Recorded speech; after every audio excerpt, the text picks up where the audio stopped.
What's up, Renegade Nation? Before we begin the video, I'd like to give a big shout out to our most recent Patreon supporters and YouTube members. Bidcon, Aubergine Man, Leo Lionheart 5DK57, QWERTY2999. I'm not saying it. You can read it yourself. Shad Church, Alfonso Romero, Jacob Bird, Hawa Muaza, Yadi, Jimina, Ratchet Akarui, Kohav 0310, Tokusa, D. Witt, Corey Costello, Sean McLaughlin, Jack, Lorenzo Baxter, Clinton Brown, O'Malley Caboose 5, Dinosaur, Allison Rathbone, Jason Cantu, Acoleyte, Michael Pedigo, Marvinator HD, Godfather Plays, Moises Melina, Manut D02, Damn Is It, Tommy, and I would also like to thank our executive producers, Joshua Fix, The Gimpster 101, and Bevan Brummett. Thank you all very much for your support. If you wish to become a YouTube member, feel free to click the join button, which is right beside the subscribe button right below the video. And if you want to support us on Patreon, feel free to click the link down below to find out more. We'll see you there. You didn't get a yellow out of that? Come on. No! Why would I lie about that? Why? Oh, come on. Oh, it's even worse for Wasabi. No. Oh my god, will he hit 20? You know what? No, I'm not playing that one. F you, Al Pudding. Rookie of the Year 2020. Let's go. No! No!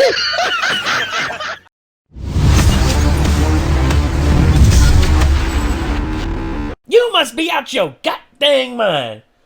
Ain't no way Muhammad Ali better than Joe Louis. Dude, the barbershop scenes.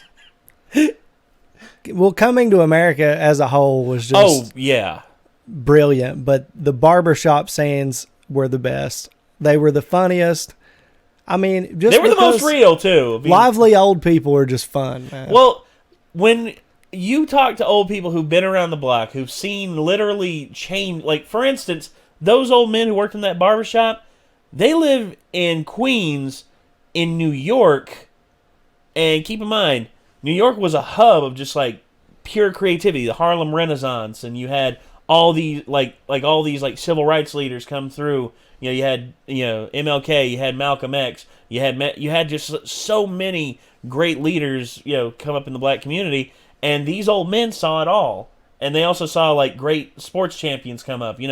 From the dawn of Joe Louis, like they were talking about, all the way up to Mike Tyson, who at that time was pretty much an unstoppable killing machine. Yeah, frightening.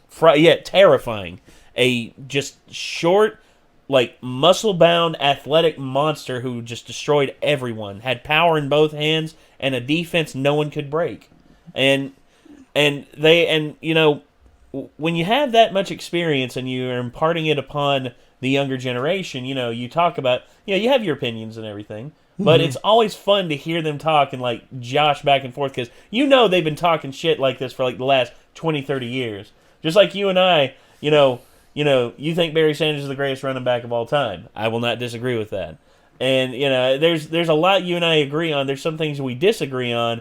And I know, we're going to be arguing about that for years and years to come. Rocket Marciano. There they go. Every single time a black man got to talk about boxing, white man got to pull Rocket Marciano out their ass. That's he won. Rocket Marciano. He beat Joe Louis's ass. That's true. He did beat Joe Louis's ass. I love that shit. I did. And the fact Eddie Murphy and Arsenio Hall dipped into those characters and made them so lively and so memorable. That's what makes this film so great, man. And yeah, among other things. Oh, dude. I mean, keep in mind, this is also, a James Earl Jones. Got to have the fast food experience in America. Oh, that was like, it pointed out some of like the and the McDowell's, fast food and everything. Yeah. Him wanting to build his own empire and everything and be like McDonald's, but not quite like McDonald's. Yeah. It's just like it's great stuff. It's great. Man. It's amazing. And you had a great cast. I mean, you had a hilarious, you had so much in that film, and now you have the revival of Eddie Murphy's career that happened a couple years ago. Or Dolomite. Dolomite is my name, and fucking motherfuckers up is my game. I love that shit, dude. Yeah. Rudy Ray Moore, also a very, very pivotal figure in cinema. And just changed the game forever. And you know, Eddie Murphy was adamant he wanted to play that, and he found a great director, Craig Brewer, who, for the longest time, you know, no one really knew what to do with him. I mean, Hollywood tried to like make him like a young hip director. You know, they gave him Footloose. Mm-hmm. You remember the new version of Footloose that came out? I thought it was good, but at the same time, it's just like he's not making the films he wants. He's instead being saddled with these films that he's under contract for with these studios, and now that he's free of that, he's able to direct the films he wants to. Because he did Hustle and Flow, dude. Hustle and Flow is a awesome film. And then he did Dolomite Is My Name, and everyone's just like, oh shit, Craig Brewer, where you been? Now he's doing this. And he's got a great cast with it, because he's got him, he's got Wesley Snipes, you know, him and Eddie reuniting from My Dolomite Is My Name.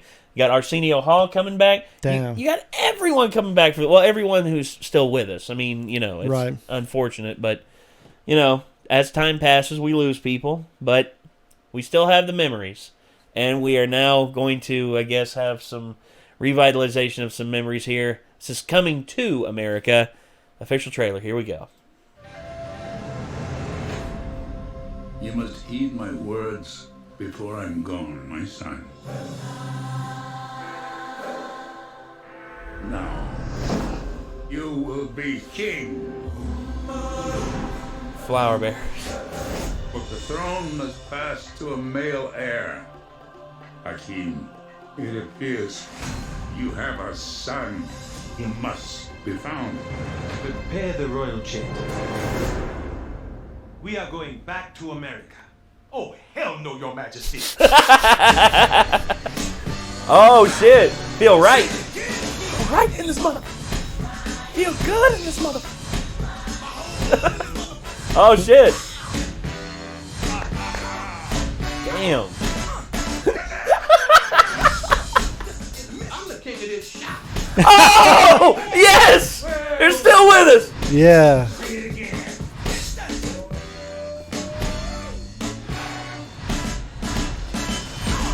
It is so good to see you. Well, I be damn. Look who done come up in here. Hey, it's Kunta Kinte and Ebola. Yes, a Mandela and Winnie. So some babies with the flies on the face. Whoa, homeboy. Hey, back it off. Now, we won't be talking that kind of shit about the hungry babies. You gonna have to get out my shit. What you doing back here, Hotel Rwanda? Oh, I love it. Damn, dude. Still savage. I wasn't ready for that. Still fucking savage. I love it. They're still with us. Shit. They live forever, man. They ain't gonna die. You think they're gonna die? Hell no, they ain't gonna die. Damn. Oh, God, man. Hotel Rwanda. What's up, Hotel Rwanda? Oh, shit. It's Nelson Mandela and Bishop Tutu. I love it. Oh, God, man. That feels so good. It feels right. It's just, it carries on the comedy, but also updates it for like modern shit. It's like, it's like, hey, it's little babies and flies, and hey, whoa, wait there. It's like, nah, you need to get the hell up out my shop. You see, there's shit that's in good taste, and then there's just stuff that's just like, hey, back off there, Playboy. That was great. That was, God, Jesus. But everyone's back, man. Like, I saw, Sharni was still there. His wife from the first film. It just the dude with the Jerry curls. Oh yeah. He was doing this thing. Yeah, just still. Let's see, what was his name? Dude, I can't fucking remember it all. There were so many like characters that they invent.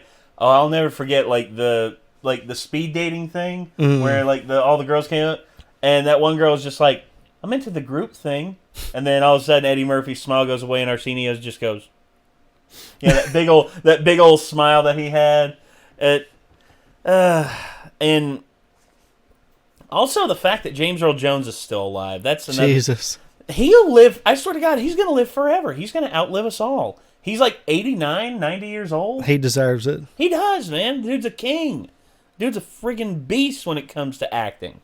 I mean, all the way back when he did We're just talking. Or just talking.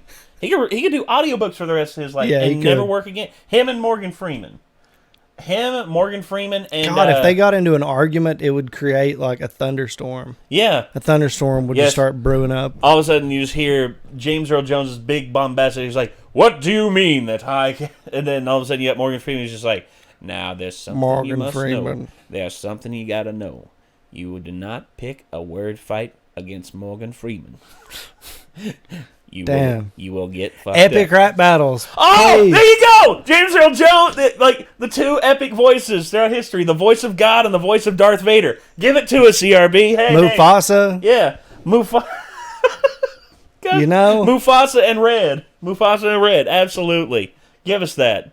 God, I can't believe I didn't think about that. James Earl Jones versus Morgan Freeman. That would be the shit. And as a matter of fact, you could do it for Black History Month. Y'all could speed through it and get it ready for Black History Month. I mean, hell, there you go. Straight out the gate. Not saying you should do it, but... No, not saying you should, but... You should. You know, wink, wink, nudge, nudge.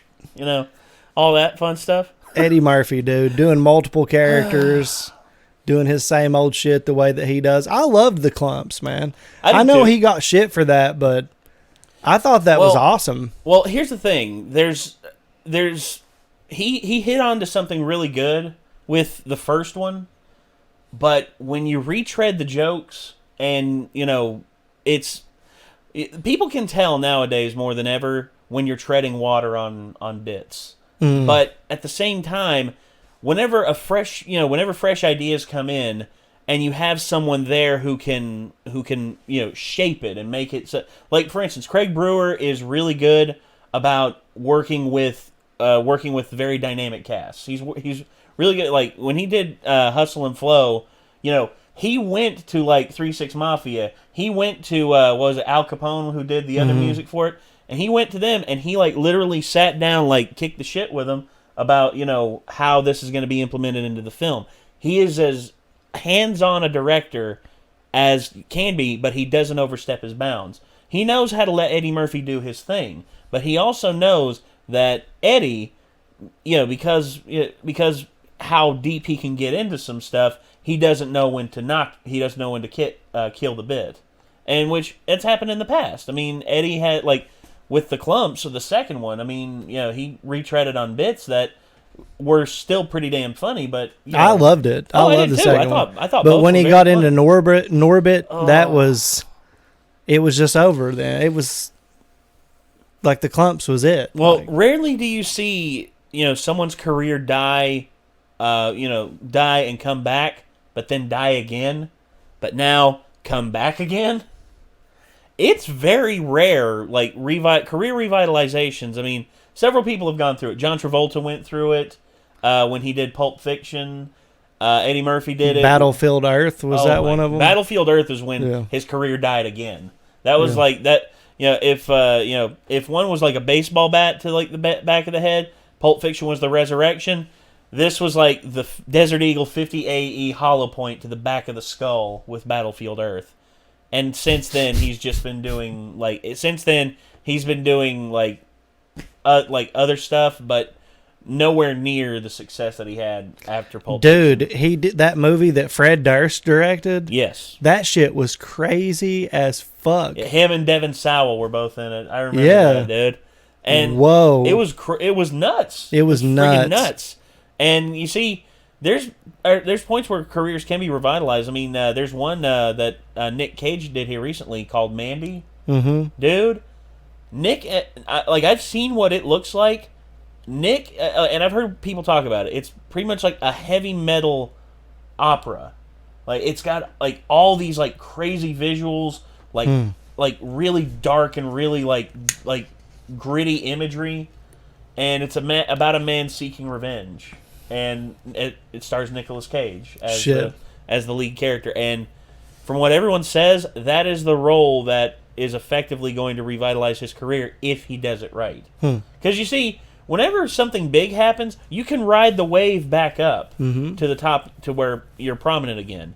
But if you have that one hit, but then all of a sudden you take every part that comes your way and you don't vet through it like you should. You should have someone help you vet through it and just be like, okay, here's a film where you play a Nazi that only speaks in adverbs. Okay, we're going to skip that one. And then all of a sudden Nicolas Cage picks it up. He's just like, I can really get into the role like this. Like, Nick, no, put it down. And he'll just be like, all right, fine. I just like being in movies. It's like, ugh.